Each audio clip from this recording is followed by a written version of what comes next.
What is up, everybody? Vital Syntax here, playing some more Battlefield 3 Open Beta. And obviously we're playing Operation Metro with Rush. And today I'm using the SAIGA-12K semi-automatic shotgun in the Engineer class, although this is an all-kit weapon. And you unlock it at, I believe, level 34? I might be a little bit off, but I think it's level 34. And the next unlock I'm going to get is the Magnum, the 44 caliber Magnum, which I'm super excited for. That thing looks like it's going to be awesome. But I'm using the Reflex red dot sight on here and the flechette ammo. By default, you start out with the buckshot ammo. And the difference between the buckshot and the flechette ammo is the flechette is a little bit better at penetrating surfaces. So if you're shooting through sheet metal or plywood, you probably want to use the flechette ammo. But if you're just shooting through the air, then you want to use the buckshot or the slugs, which I'm not sure if the slugs are available for this gun, but the slugs would be a little bit better at long range, but not quite as deadly up close. So I wouldn't really recommend using the flechette ammo, especially on this part of the map, just because it's so open and there's really nothing to shoot through. But if you're down in the subway section part of the map, then yeah, the flechette ammo seems like it'd be really helpful, because there's the subway's in there, the trolley slash train is in there, and you can shoot through the sheet metal that's on the sides of it. I was just using the flechette ammo because I was just testing it out and seeing how it worked. And here's a good example of the effectiveness of this gun. If you can get up close, you can take out multiple enemies, 1 to 2 shots each within like 10 feet, sometimes 6 feet. And this shotgun is really good for taking out multiple enemies. It doesn't have quite the stopping power as like the 870 or the M1014, but the M1014 only has a 5-round magazine. This one has a 6, and on top of that, if you get extended mags, it goes all the way up to 9, which I think the M1014 only goes up to 7, so you got a couple more rounds. And I also think this one shoots a tad bit faster, but all in all, they're pretty similar. Here's another great example of taking out multiple enemies. And you can see the reload animations, it's really cool, but halfway through this match it started glitching out, and I don't know what happened, but you'll see when it happens. It started reloading, you started using a different weapon's reload animation, which was really weird, and I have no idea why it started doing that. But anyway, there's a couple other things about Battlefield I want to talk about. The first one is that today, just a couple hours ago, Daniel Matros, the community manager at DICE, or Jinto on Twitter, announced that they're going to stop testing the Caspian border map. So if you're wondering, Caspian border, I know I've said this before, but Caspian border was in the beta for PC players. If you look at the download size of, and I don't know, there's a train in the background, you guys can probably hear, sorry about that. But the download size for the PC players was about a little bit over 3 gigabytes, and the download for console players was only about a little bit over 1 gigabyte. So the difference in the file size is basically because the PC had Caspian border on the download, and they did that because they wanted to test it out and see how it was working, and I guess just test Conquest in general, because they haven't really had that open to the public. And it really wasn't open to the public. They only had about 15 servers, sometimes 10 servers or less running Caspian border. They were almost always full. I mean, you would have to spam the refresh button for like 30 or 40 minutes. And then if you were fast enough, click join match before the other 300 people that were trying to do it joined. And there was also a password that you had to get, which they changed every 24 hours, which was, if the only way you really get a hold of a password was finding somebody who had leaked it or being a part of a community website that was into Battlefield 3 news or Battlefield news. So unfortunately, they are not going to continue testing, and here's there's a great example of how gay the ground glitch can be. Supposedly they fixed it, but this is actually recorded after they had supposedly refixed it. So I think something has to be done with the servers, and they have to be restarted before they're updated. But supposedly they've already been updated, but I don't know. There's been a couple servers that I haven't had any problems with, and there's been another couple servers that it seems like the terrain destruction is still enabled, which is supposed to be disabled so you don't fall through the map anymore.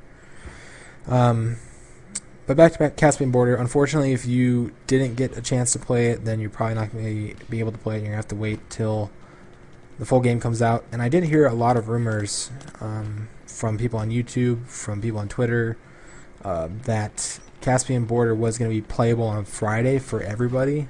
And unfortunately, that's not the case, which kind of sucks. And here's a nice knife kill. And then look in front of me. I think it's 1, 2, 3, 4. All right, so I come over here, try to take this guy out, but what the hell? My knife doesn't work. Try 3 times, finally dies, and then by the time I turn around, this guy's already on me. So that made me super pissed because for some reason my knife wouldn't work.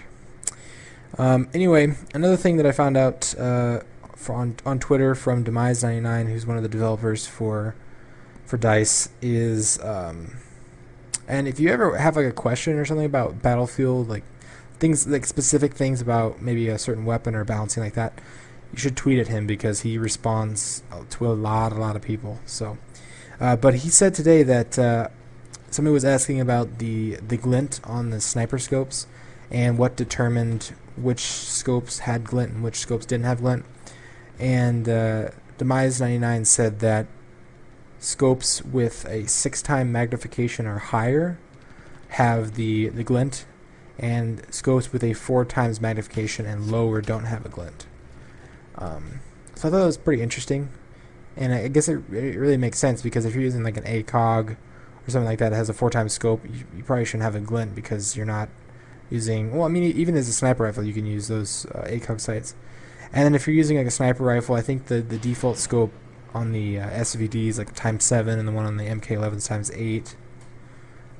And then you can also get the ×12 scope for some of the guns like the SV98, I know, and I think you can get it on the MK11 too. So if you have once again, if you have a scope that's above 6-time magnification, then it's going to have that glint. So it might actually be a good strategy to throw on like an ACOG sight onto something like that, onto a sniper or something like that, so that you don't give your position away. But another thing that I saw he tweeted was, and this is a problem that I kind of ran into, and look at this. This guy's stuck under the map. If you get stuck under the map, suicide. Don't take advantage of it and, you know, ground glitch hacksaws peoples, because it's annoying and it's frustrating. Okay, another thing they tweeted, and this is a problem that I was having, is the PDWR, which is a all-kit submachine gun, and I'll make a video on it pretty soon, because I said it was going to, and I'll show you guys what that gun's all about. It's pretty cool. But by default, it has a 30-round magazine. Oh, and look at the reload animation.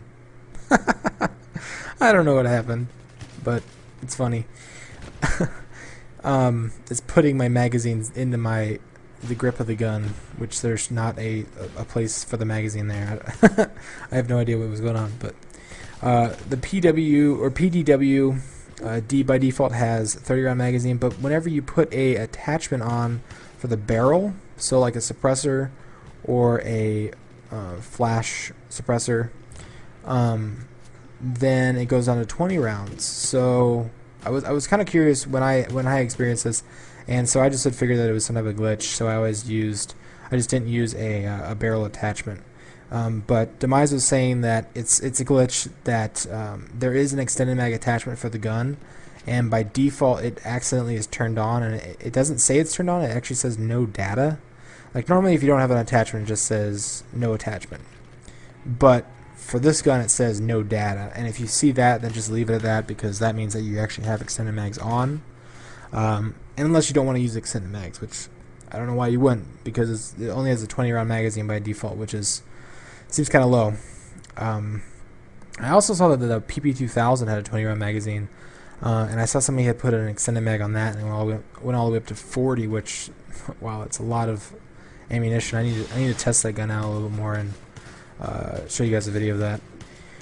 I'm also using the in this video I'm also using the G18, which is, and I was mad at this sniper because he wasn't doing anything for our team, just camping, so I'm just annoying the crap out of him because he annoys the crap out of me. Then they plant the bomb and I go into disarmament. But I forgot what I was gonna say. Anyway, that's basically the end of the match. If you guys enjoyed the video, remember to leave a rating. Remember, if you guys want to see all the content I'll be releasing, obviously, in the next couple days, the next couple weeks. Battlefield 3, remember to subscribe, and thanks for watching. I think I went up with a score of 18-8, which really wasn't that good, but to be honest, I didn't really have a good chance to use this weapon because I had just unlocked it, and it's really not all that effective on this part of the map, which I didn't really get to play on the subway yet with it. But I'll have to test it out a little more once I get into close quarters. Alright, thanks again. See you guys later. Bye.